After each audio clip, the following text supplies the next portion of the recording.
అనంతపురం జిల్లా తాడిపత్రిలో పెన్నా నది దక్షిణ ఒడ్డున ఉన్న ఒక ప్రాచీన ఆలయం.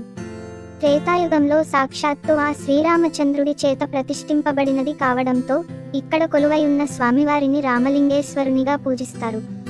బ్రాహ్మణుడైన రావణాసురుడిని చంపడం వల్ల వచ్చిన పాపం నుంచి విముక్తి పొందడం కోసం శ్రీరామచంద్రుడు ఈ శివలింగాన్ని ప్రతిష్ఠించాడని పురాణాలు చెబుతున్నాయి. ఎంతో ప్రసిద్ధి చెందిన ఈ ఆలయాన్ని విజయనగర రాజులు ఎంతో అద్భుతంగా నిర్మించారు.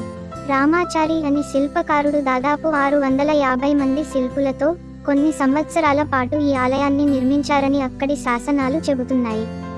ఈ ఆలయంలో ఉన్న ప్రత్యేకత ఏమిటంటే ఏడాదిలో 365 రోజులు గర్భగుడిలో కొలువై ఉన్న స్వామివారి లింగం కింద నుంచి జలధార ఊరుతూనే ఉంటుంది. బుగ్గ అనగా నీటి ఊట. వర్షాలు లేకపోయినా, వేసవి కాలం అయినా, నీటి వనరులు ఎండిపోయిన ఈ ఆలయంలో శివలింగం కింద నుంచి నీరు ఊరుతూనే ఉంటుంది. ఈ విధంగా స్వామివారి లింగం నుంచి నీటి బుగ్గ ఏర్పడటం వల్ల ఈ ఆలయానికి బుగ్గ రామలింగేశ్వరుడు అనే పేరు వచ్చింది.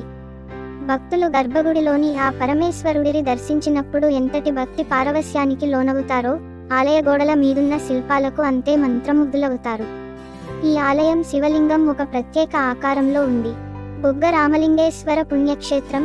ఇక్కడ స్థానికంగా దొరికే నల్లరాతితో ఆనాటి శిల్పులు అద్భుతమైన శిల్ప సంపదకు ప్రాణం పోశారు.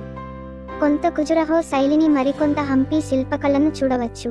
ప్రధాన ద్వారం నుండి లోపలికి వెళ్ళేటప్పుడు లోపలి కుడి ప్రక్కన గోపురంలో భాగంగానే మరో 2 దేవాలయాలు కోదండరామస్వామి ఆలయం ప్రధాన గోపురానికి ఎదురుగా దక్షిణ ముఖ ద్వారంతో ఉంటే, రాజరాజేశ్వరి అమ్మవారి దేవాలయం పడమటి దిశ ముఖద్వారం కలిగి ఉంది. ఈ దేవాలయంలో 3 ప్రవేశ ద్వారాలున్నాయి. ఇక్కడ మండపం 4 స్తంభాల మీద నిర్మించబడి, ప్రతి స్తంభం తిరిగి 4 చిన్న స్తంభాల మీద నిర్మించబడి ఉన్నది. ఈ 4 స్తంభాలను తాకితే సంగీతం వినిపిస్తుంది. పెన్నా నదీ తీరంలో వెలసిన ఈ దేవాలయం వెనుకన శ్మశానం ఉంది. ఆలయ నిర్మాణం జరిగే సమయంలో కాశీ మాదిరిగా ఇంకొక దేవాలయం నిర్మించటం అరిష్టమని పండితులు చెప్పటంతో మహాద్వారం మరియు గోపుర నిర్మాణాన్ని మధ్యలోనే ఆపివేశారు. ఇక్కడ శివుడు స్వయంభువు కాబట్టి నిర్మాణాన్ని అర్ధాంతరంగా ఆపినా దోషం ఉండదన్నారు. ఆలయ ప్రాంగణంలో ధ్వజస్తంభం, ముఖమండపం, కళ్యాణ మండపం, అంతరాళం, గర్భగుడి అనే ప్రధాన విభాగాలున్నాయి.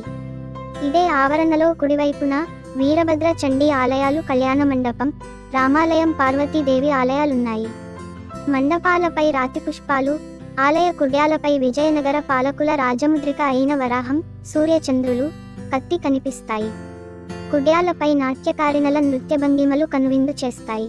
మరియు శ్రీ మహావిష్ణువు దశావతారాలను మనోహరంగా మలచారు శిల్పలు.